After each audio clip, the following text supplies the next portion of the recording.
Hai guys, hari ini saya nak buat jus nenas cara saya.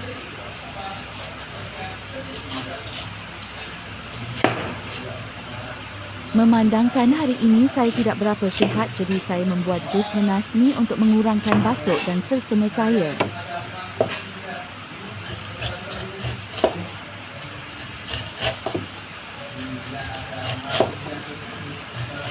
Saya memotong nenas untuk bersihkan kulit nenas dan saya nak ambil isi nenas sahaja.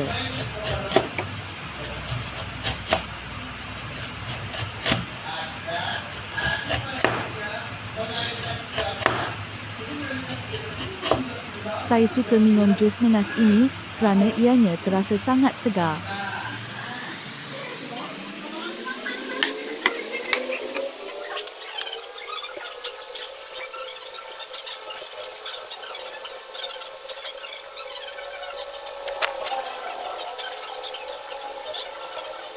Potong-potong nenas untuk memudahkan nenas hancur semasa di-blend.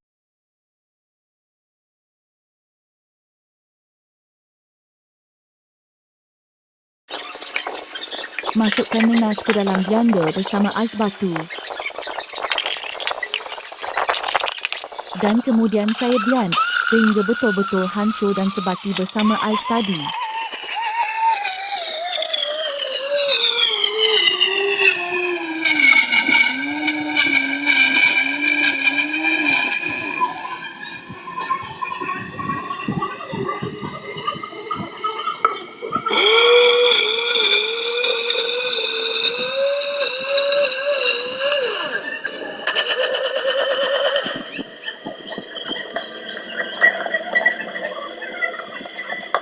Setelah selesai blender, saya pun letakkan jus nenas tadi ke dalam cawan.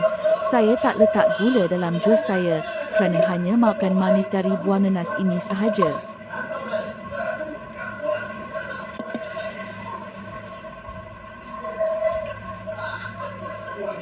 Jus nenas saya telah siap dan saya pun enjoy minum jus nenas saya di luar rumah.